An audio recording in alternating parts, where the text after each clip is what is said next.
Bismillahirrahmanirrahim. Assalamualaikum warahmatullahi wabarakatuh.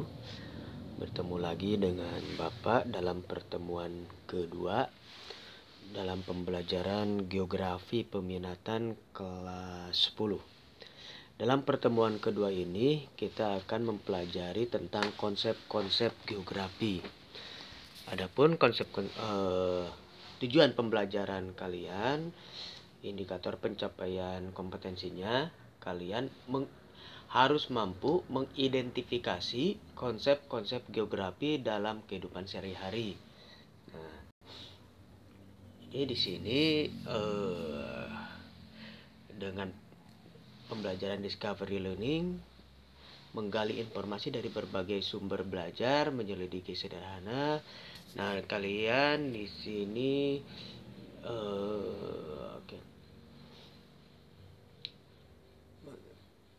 menerapkan pengetahuan dasar geografi dalam kehidupan sehari-hari dalam bentuk tulisan nanti ya. Oke. Nah,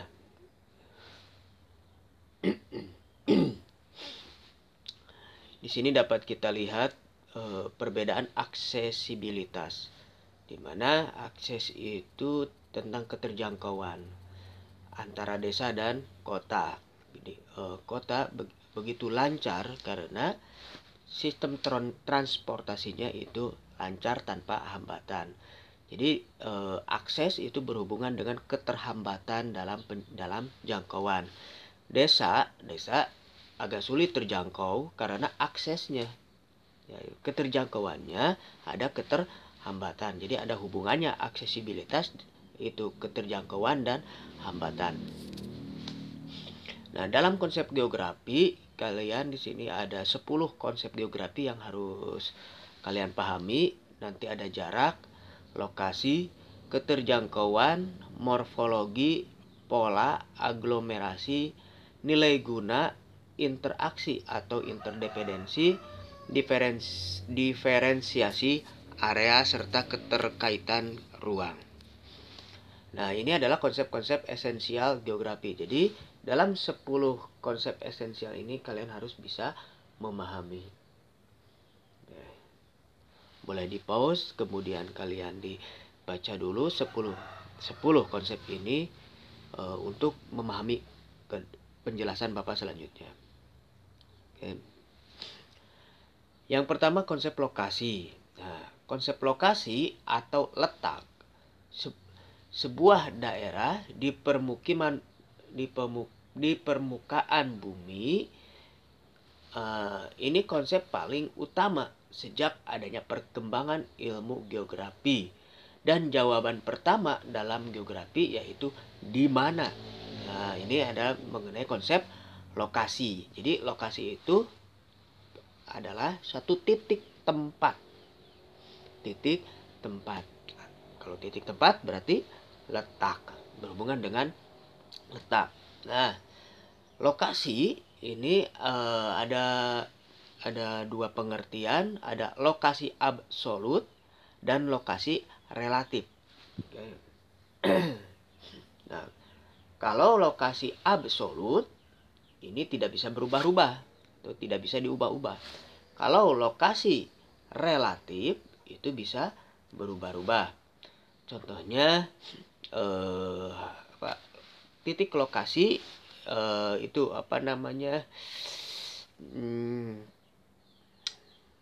ini garis hayal, garis hayal dari garis hayal bumi ya. Ada lintang, ada bujur, ada garis khatulistiwa itu. Nah, itu titik lokasi yang tidak bisa dirubah-rubah. Oke. Kalau yang relatif itu bisa berubah atau bisa bergeser. Contoh yang relatif, lokasi relatif, misalkan ibu kota sebuah negara. Nah, ibu kota sebuah negara itu bisa dipindahkan. Nah, di manakah lokasi ibu kota negara Malaysia? Itu awalnya mana dulu kan? Kuala lumpur. Nah, yang sekarang ibu kota Malaysia itu berpindah. Nah, itu relatif. Kalau titik lokasi absolut itu tetap, walaupun berpindah-pindah, tapi si lokasi itu tetap tidak bisa dirubah lagi. Oke, lanjut. Yang kedua, konsep jarak.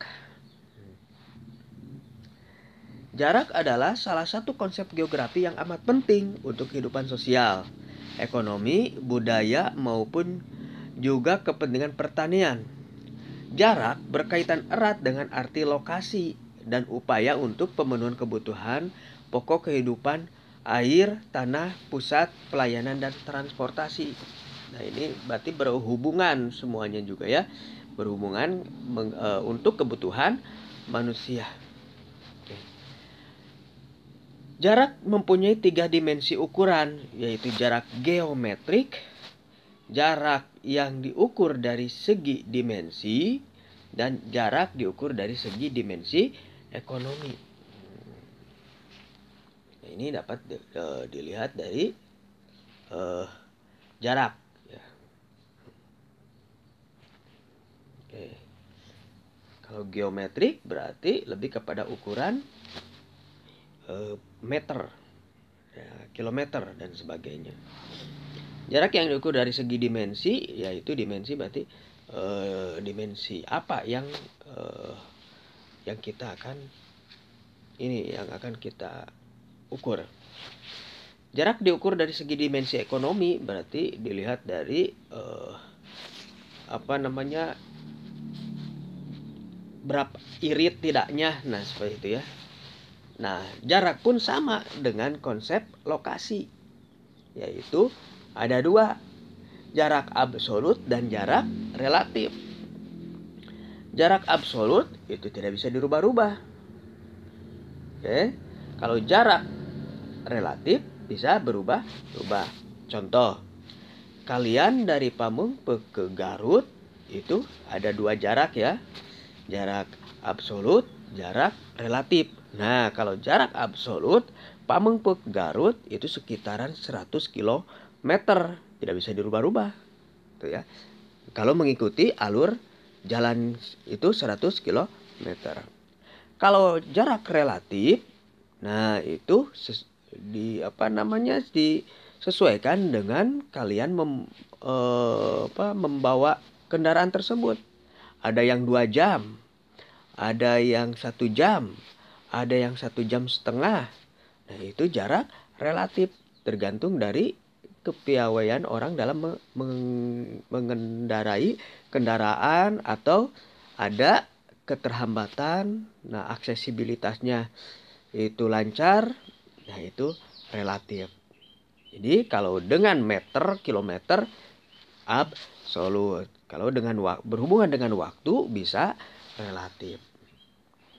Semoga paham ya. Lanjut. Nah, konsep keterjangkauan. Nah, yang tadi keterjangkauan yang itu ya. Nah, keterjangkauan berkaitan dengan kondisi medan atau ada tidaknya sarana angkutan atau komunikasi yang sering juga disebut accessibility atau aksesibilitas. Terakses tidak, terjangkau tidak. Nah, itu antara satu tempat dengan tempat lain. Ini keterjangkauan. Jadi itu berhubungan dengan perkembangan nanti sebuah wilayah. Jadi mau ke perkampungan itu jalannya susah, maka perkampungan tersebut akan terhambat dalam kemajuan ekonomi dan sebagainya. Kalau yang lain itu lancar, sama halnya dengan kelancaran dalam komunikasi sinyal contohnya.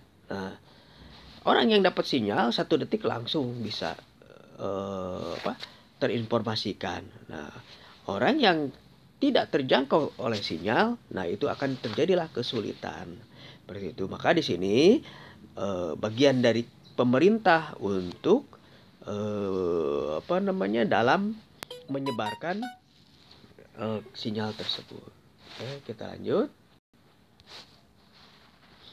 Konsep pola. Nah, konsep pola itu berhubungan dengan susunan bentuk, ya, berpola susunan bentuk, baik bersifat alami seperti aliran sungai, polanya bagaimana, sebaran vegetasi, vegetasi tumbuhan, jenis tanah, curah hujan, dan fenomena sosial berhubungan dengan penduduk, yaitu pemukiman penduduk, persebaran, kepadatan, itu. Contoh pola. Ini kita ambil ini nih, konsep memanjang. Pola akan memanjang ketika berhubungan dengan sebuah jalan. Ya, ada jalan raya, maka konsep pemukimannya akan pola memanjang. Kemudian nanti ada konsep memusat. Nah, kalau konsep memusat itu berhubungan dengan suatu pelayanan masyarakat, nanti akan terjadi pemusatan. Tuh. Contoh dalam pasar, kemudian rumah sakit, itu kan ada pelayanan sehingga polanya akan memusat. Kemudian nanti ada pola membesar. Nah, membesar itu berhubungan dengan perkotaan, sebuah perkotaan, sehingga nanti akan memperluas pendudukan.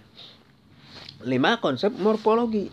Nah, kalau morfologi ini kalian juga sudah paham, yaitu tentang wujud daratan muka bumi. Jadi wujud daratan muka bumi ada yang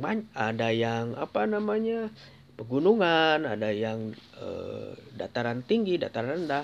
Jadi tergantung dari muka bumi. Nah, ini konsep morfologi. Ini permukaan bumi di lautan. Kemudian ini di dataran tinggi, dan ini di pantai. Lanjut. Yang keenam, konsep aglomerasi. Nah, kalau aglomerasi itu kecenderungan persebaran yang bersifat mengelompok. Jadi nanti akan cenderung mengelompok. Akan membuat sebuah kelompok pada suatu wilayah yang relatif sempit. Contoh, industri akan mengelompok pada suatu wilayah yang dianggap menghasilkan keuntungan. Jika ada keuntungan, maka akan terbentuklah industri bagi produknya. Contoh tahu. Nah, tahu atau kerupuk. Nah, yang kita ketahui di sana ada industri tahu semuanya. Itu akan membentuk kelompok karena yang dianggap menghasilkan keuntungan. Tuh. Kemudian kalau dalam pemukiman padat dan kumuh itu cenderung persebarannya di perkotaan. Di perkotaan nanti akan mengelompok pemukiman yang kumuh itu. Ya. Pemukiman yang kumuh itu biasanya di tengah-tengah perkotaan, mengelompok dalam sekup wilayah kecil, aglomerasi. Ini gambarnya contohnya ya. Next. Kemudian yang ketujuh ada konsep nilai kegunaan. Nilai kegunaan fenomena atau sumber daya alam di permukaan bumi bersifat relatif, tidak sama oleh sebuah golongan masyarakat tertentu. Jadi sumber daya alam akan berbeda-beda dan memiliki nilai kegunaan masing-masing. Contohnya di sini ini dapat lihat dari pemetik teh ini ya. Nah, ini kalau dari segi ekonomi pertanian ini dijadikan perkebunan. Tapi yang sekarang nilai kegunaan kalau ini fenomenanya sangat indah, nanti akan terjadi nilai gunanya adalah pariwisata. Nah, kalau kita di Pamengpeuk ini ada lautan. Nah, itu memiliki nilai guna. Nilai guna kalau ikannya sedikit, maka dimunculkan pariwisatanya. Seperti itu. Kemudian ada Bukit Teletabis yang itu ya. Nah, itu dijadikan pariwisata, tapi nilai guna dari geografi sendiri Yang Bukit Teletubbies itu adalah sebagai benteng pertahanan dari angin laut. Nah, kalau ada penambang pasir sehingga tidak ada bukit tersebut, maka daerah setelah laut tersebut angin akan langsung, sehingga angin besar ke daerah belakang bentengnya tersebut. Jadi nanti dipertahankan itu Bukit Teletubbies supaya tidak diganggu, tapi lebih dilestarikan. Yang selanjutnya konsep interaksi dan interdependensi. Nah, setiap wilayah cara mengembangkan potensi sumber daya tidaklah sama. Oke. Misalkan ini pertanian. Dalam di dataran tinggi itu mengeksploitasi pertanian sehingga terjadilah tanah yang kurang. Nah, kurang subur lagi, nanti kurang subur. Nah, kalau kurang subur, maka akan diperlukan pupuk. Kalau sudah ingin diperlukan pupuk, maka dia akan membutuhkan pupuk dari wilayah-wilayah lain. Terjadilah interaksi. Kalau sudah terjadi interaksi, maka nanti akan terjadi interdependensi, ketergantungan. Diambil dari kata depend ya, interdependensi, ketergantungan.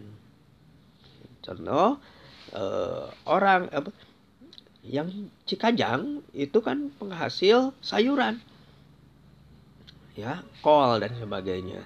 Kemudian di Pamengpeuk membutuhkan menghasilkan ikan laut.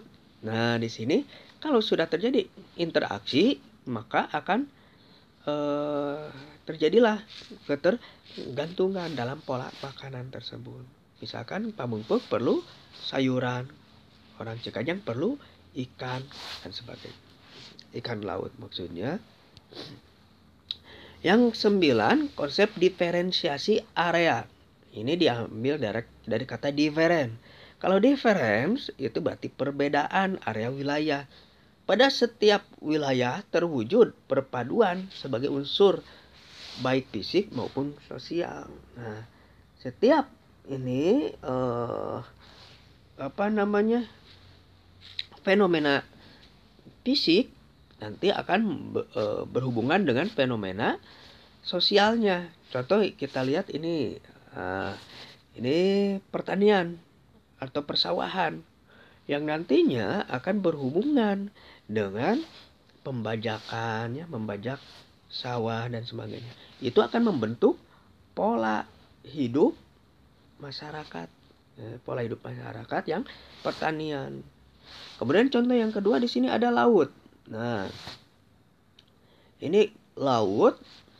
Kalau laut berarti berhubungan dengan ikan. Muncullah nelayan. Nah, ini berbeda dalam perpaduan fisiknya. Perfisik geografi dengan sosialnya itu akan terjadilah diferensiasi sosial. Yang ke-10, konsep keterkaitan keruangan. Nah, di sini ada asosiasi keruangan menunjukkan derajat keterkaitan sebaran fenomena dengan fenomena lainnya dari satu ruang, baik menyangkut fenomena alam maupun non-alami.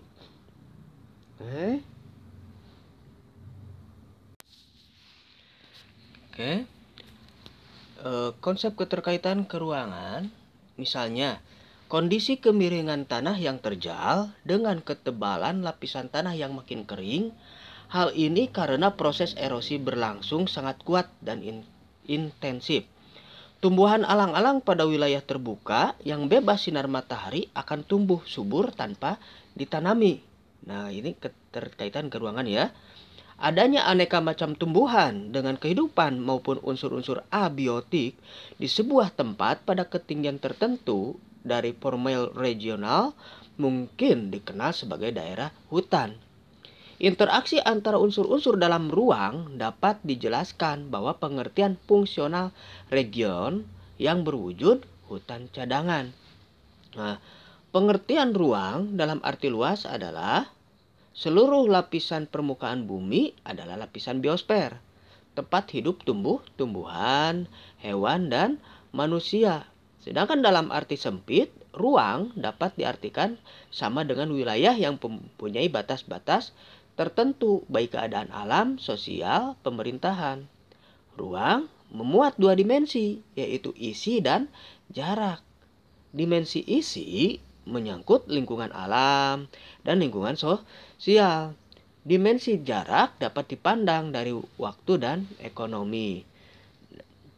Nah, jadi pengertian ruang dalam arti sempit dapat dikaitkan dengan ruang sebagai pola, lokasi, objek-objek yang menjadi titik perhatian.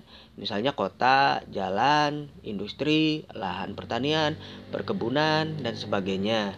Nah, di sini bagaimana dengan konsep keterkaitan keruangannya? Nah, yang tadi ya, misalkan kondisi kemiringan tanah yang terjal dengan ketebalan lapisan tanah yang makin kering. Hal ini karena proses erosi berlangsung sangat kuat dan intensif. Kalau erosi nanti berhubungan dengan apa? Dengan presipitasi atau hujan. Nah, hujan itu berhubungan dengan adanya kondensasi, yaitu berhubungan dengan kadar air yang ada di awan tersebut. Kalau banyak, maka akan terjadilah intensitas presipitasi atau intensitas hujan yang tinggi, sehingga terus mengeruk ya akibat daripada erosi. Kalau sudah erosi, maka tanah tersebut akan kering. Nah, itu berarti tadi dalam pengertian sempit di sana ruang itu ada isi ya. Suatu wilayah ada isi.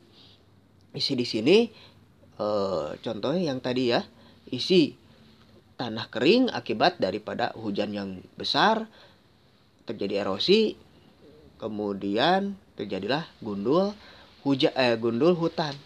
Nah, itu keterkaitan keruangan. Oke. Mungkin dari Bapak ini pertemuan kali ini kita dicukupkan sekian. Kemudian tugasnya adalah dalam 10 konsep ini silakan perhatikan di sekeliling rumah kalian atau di sekeliling RT kalian atau sekeliling desa kalian atau sekeliling kecamatan kalian. Itu buatkan 10 contoh konsep geografi ini. Oke, buatkan 10 contoh konsep geografi ini. Nanti silakan nanti di WA-kan ke Bapak dalam bentuk foto